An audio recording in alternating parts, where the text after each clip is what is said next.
Okay, now it's time for the story of the Project Fargo.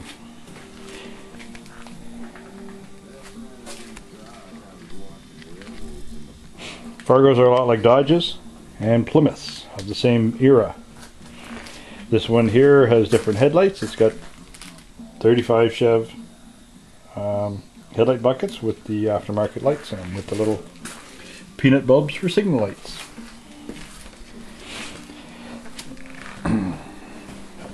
There's the new bumper I'm building for it. Should be pretty cool by the time you guys see it.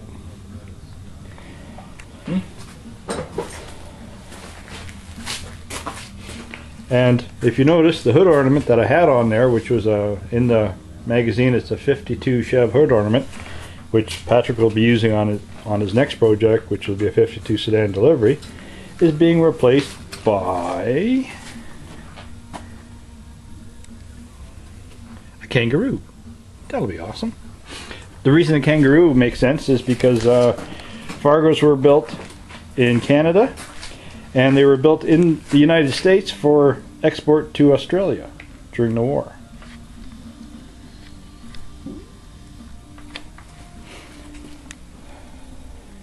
The motor's a 350 4-bolt main Chevy. It's got S10 power brakes. It's an S10 chassis from an 84 S10. Newer. It's fuel injected. This one was from unit, this chassis. It's fuel injected.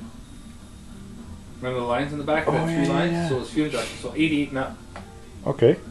So he didn't know what year truck it was. No, 88 and up. Okay, it's anyhow, a friend of mine, Greg, he gave me the, they call him G unit.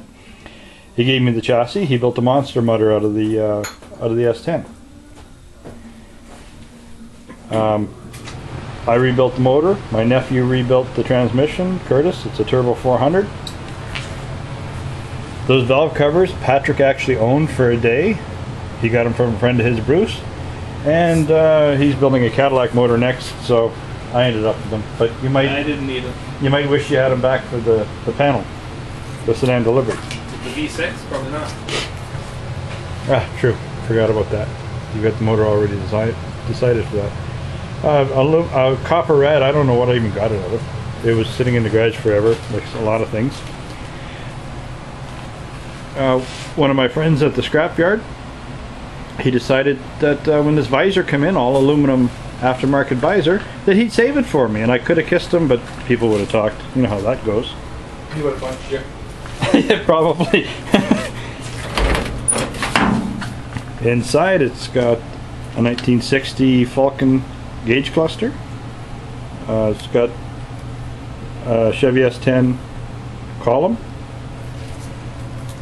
custom brake pedal.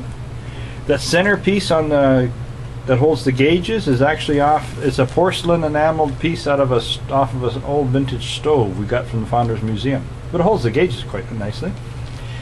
The shifter is just an aftermarket shifter that came with my '66 Chevy when I bought it. And I saved it, and now I have use for it. Seats are out of a car that we used at the car show for a blow-up car. One of our members, Isabel Olson, donated her car for a blow-up car. I kept the seats out of it after we were... And they work quite nicely. Gotta have a beer opener, otherwise it just wouldn't be right. Nice side exit exhaust. Trying to work out something for some hubcaps. Looks kind of cool. We'll see how that works out. Signal lights, I don't think they're going to stay. I gotta replace them with something. My dad's neighbor helped out with the build, Mr. Buckles. He gave us a 1944 Army box, which worked very nicely for concealing my gas filler. I tried going out the side on the last project and it dribbled all down the side when I filled it up, so I went inside this time.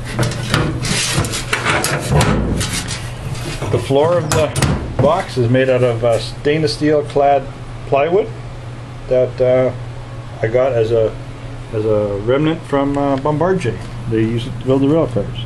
The rear stainless panel is the corner panel off of a reefer unit that my buddy Pat fashioned for the back to cover up all the ugliness of the frame.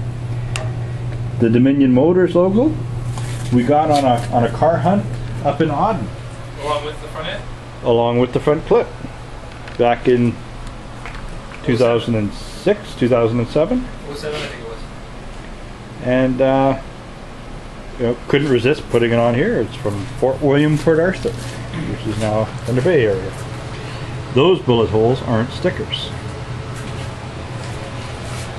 Fargo logo is actually a Fargo logo off of a 52 Fargo, I believe. It's a little bit newer Fargo than this one. But I didn't have the original logos for it, but I had to explain what it was. That's going to look sweet.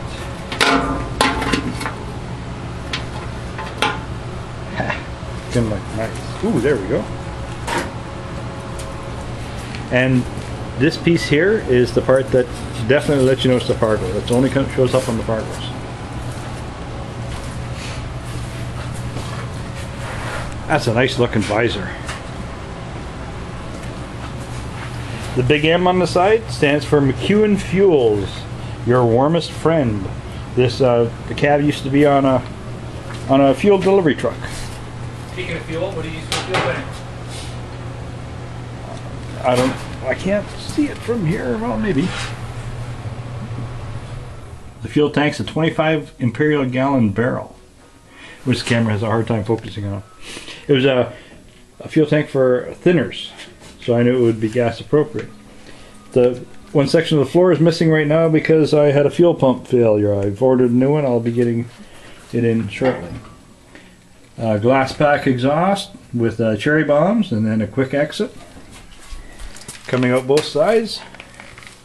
And yeah, it sounds cool, but with no fuel pump I can't start it for you. Sorry. And here's the passenger's view. I don't have the speedometer cable with the 411 rear end doesn't read properly, so my GPS mounted on the dash lets me know how fast I'm going. And there's an SO tail. Put a tiger in your tank. Everyone should have a little tail in their ride.